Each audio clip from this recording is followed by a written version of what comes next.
কিছু বলবে? তুমি চেনো আমাকে? পরিচয় না দিলে কিভাবে চিনব? আমি রায়ান। তুমি? অদ্রিতা। তোমাকে আমার কেন যেন খুব চেনা চেনা লাগছে। হতে পারে, জানি না। তুমি কি এখানে কারোর জন্য অপেক্ষা করছো? না তো। তুমি কারোর জন্য অপেক্ষা করছো? এতদিন করছিলাম, কিন্তু এখন আর করছি না। কেন? এমনি। এমনি ছাড়া কি আর কিছু বলতে জানো? জানি তো। কি জানো? তোমাকে একটা কথা জিজ্ঞাসা করতে পারি? হ্যাঁ বলো। Can we like be friends? আমরা তো ফ্রেন্ডসই। কখন থেকে? যখন থেকে আমাদের দেখা হলো তখন থেকে। ফ্রেন্ড রিকোয়েস্ট পাঠাইছো? আচ্ছা, আমি তাহলে বাসায় গিয়ে তোমাকে টেক্সট করবো, কেমন? তোমার ইচ্ছা। আর রায়ান, কি অবস্থা? এই তো ভাই, চলে যাচ্ছে সময়। শাদি করছিস নাকি? আরে না রে ভাই, মাত্র 2 মাস তো হইলো জবে জয়েন করলাম। কত স্যালারি কত? তুই আগে বল। আমার 50 দিচ্ছে, কিছুদিন পরে ডাবল হয়ে যাবে ভাই। তোর কত? আমার 20-30 হাজার। 20 না 30? ওই 20 আর কি। আরে ভাই, কি করতেছিস লাইফে? এইটুক স্যালারি দিয়ে হয় নাকি? এইটুক স্যালারিতে এখন আবার লাইফ চলে নাকি? হ্যাঁ, আমার চলে তো ভাই, একদম জোশ চলতেছে লাইফ, পুরা মাস্ত। তুই তোর কোম্পানির কিছু ডাটা আমার কোম্পানিতে শেয়ার কর, আমি এখানে তোকে ভালো একটা স্যালারি ম্যানেজ করে দেবো। এ তুই যা না ভাই, আমার মাথা খাইস না, যা। যেই পাতে খাই ওই পাতে আমি থুকি না ভাই। নেমো খারাম এই দুনিয়ার মানুষগুলো হইতে পারে, আমি না। যা শালা, হাওয়া আসতে দে। তুমি এখানে যে? কেন? আমায় দেখে খুশি হওনি? না সেটা না, কিন্তু তোমার তো এখানে থাকার কথা না। তো কার থাকার কথা? আমি পরে বলবো তোমাকে, ঠিক আছে?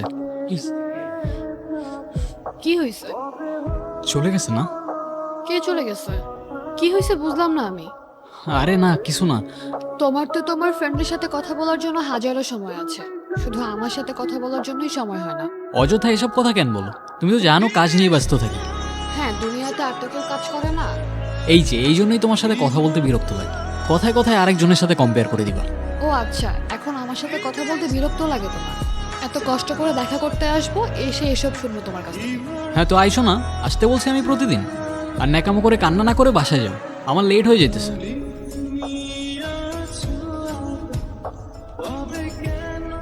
তুমি এখানে কেন? আমি এখানে কেন মানে? তুমি এখানে কেন? এখানে কিভাবে আসছো? তুমি আমাকে ওখান থেকে যেতে বলেছিলে, এখানে আসতে তো মানা করো। তাই বলে আমার অফিস চলে আসবা? হ্যাঁ তো, তুমি বললে সব কিছু বলবে, কিছুই তো বলবে না। হ্যাঁ তো বলবো তো, অফিসের পরে দেখা করে বলি। আচ্ছা ঠিক আছে, বলতেছি, চলো বাইরে চলো। কফি। আমি কফি খাই না। শেট, আগে বলতা চা নিয়ে আসতাম। কথা ঘোরাচ্ছ কেন? আগে বলো, মেয়েটা কে ছিল? তোমাকে মিথ্যা বলবো না, ওর নাম আয়রা। ওকে আমি ভালোবাসতাম। হ্যাঁ ভালোবাসতাম, কিন্তু এখন আর বাসি না। কিন্তু কেন? মেয়েটা তো অনেক সুন্দর। কিন্তু আমার কেন যেন এখন আর ওকে ভালো লাগে না। তোমাকে মিথ্যা বলবো না, আমার কেন যেন ওকে আর পারফেক্ট লাগে না। মনে হয় আমি আরো বেটার কাউকে ডিজার্ভ করি। বেটার বলতে? বেটার বলতে আর একটু সুন্দর কাউকে, আর একটু পারফেক্ট কাউকে। তোমার আমার সাথে কথা বলতে ভালো লাগে? হ্যাঁ, তোমার সাথে কথা বলতে কেন ভালো লাগবে না? আর আমার সাথে কথা বলতে কেন ভালো লাগবে? কারণ আমার চোখে তুমি পারফেক্ট। তাই? হুম। সত্যি? হ্যাঁ। তাহলে তুমি ওকে ডিরেক্টলি কেন বলতেছো না? তোমার ওকে আর ভালো লাগে না? বল দিলেই তো হয়। কারণ আমি ওকে কষ্টও দিতে চাই না। তুমি চাওটা কি? জানি না। জানি না ছাড়া আর কিছু জানো? সেটাও জানি না। কফিটা খাবে না তাহলে? হ্যাঁ কি হয়েছে বলো। তোমাকে আমি কতগুলা কল দিছি, তুমি কল কেন ধরতেছো না? হ্যাঁ তো আমিও তো কল কেটে দিলাম কতবার। আমি ঘুমাবো, কেন বুঝতেছো না?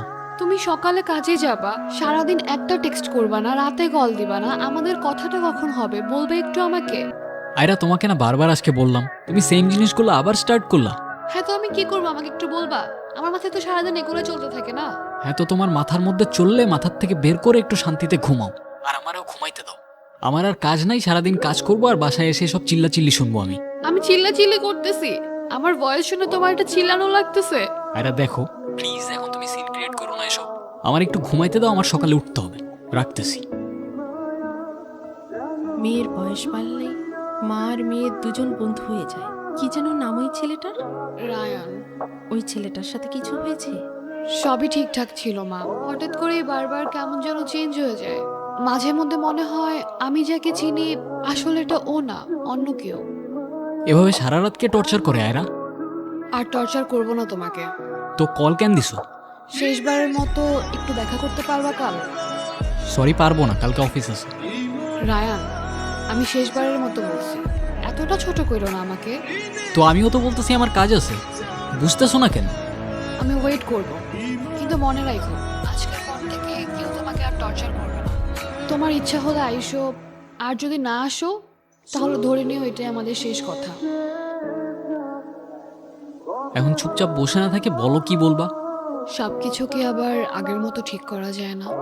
সব তো ঠিকই আছে, আমি তো কিছু চেঞ্জ করি নাই। তুমি চেঞ্জ করো নাই, কিন্তু তুমি চেঞ্জ হয়ে গেছো। বাহ, তোমাদের এই মেয়েদের একটা জিনিস খুব জোস। প্রথমে বলবা তোমার এই জিনিসটা ভালো না, ওই অভ্যাসটা ভালো না, এইটা চেঞ্জ করো, ওইটা চেঞ্জ করো, আর চেঞ্জ করার পর তুমি আর আগের মতো নাই, তুমি চেঞ্জ হয়ে গেছো। মানে চাওটা কি তোমরা? সত্যি বলতে আমি কি চাই আমি নিজেও জানি না, হয়তো বা একটু ভালো থাকতে চাইছিলাম। তো থাকো না, ভালো থাকো, না করছে কে? আমাকে তোমার এখন আর সুন্দর লাগে না, তাই না? কিন্তু মনে আছে একটা সময় ছিল যখন তুমি আমার পিছে পিছে ঘুরতে। আমি তো তোমাকে একবারও বলিনি আমার তোমাকে ভালো লাগে না। বোঝা যায়। আরে আজব, কি বোঝা যায়? তাহলে বলো, তোমার কি এখনো আমাকে পারফেক্ট লাগে? দেখছো, বলতেও পারতেছো না। আচ্ছা সত্যি করে বলো তো, তোমার কি অন্য কাউকে ভালো লাগে? সত্যি করে বলো, আমি কিচ্ছু বলবো না, ট্রাস্ট মি। দেখো, তুমি আমাকে শেষবারের মতো আসতে বলছো, আমি আসছি। আমি অফিসে যাইনি, কিচ্ছু করি নাই, ডিরেক্ট চলে আসছি এগুলো শোনার জন্য। সিরিয়াসলি? আরে আজব, ফোনটা কেন নিতেছো? অদ্রিতাকে, আইডিটা কার? তুমি আমাকে নিজেই বলতে পারতা। বলার কি আছে, ও আমার ফ্রেন্ড। ও তোমার ফ্রেন্ড, ফ্রেন্ডের সাথে এত কথা আর আমার সাথে কথা বলারই সময় নাই, বোঝাও আমাকে। বোঝানোর কি আছে এখানে? আমি ঠিকই জানতাম, নিজেই বলতো আমাকে, এতটা খারাপ লাগতো না। কখনো জোর করছি আমি তোমাকে কোনো ব্যাপারে? তুমি নিজেই বলতা তোমার আমাকে ভালো লাগে না, সুন্দর লাগে না, পারফেক্ট লাগে না, আমি চলে যাইতাম। কাজটা তুমি ঠিক করো নাই রায়ান।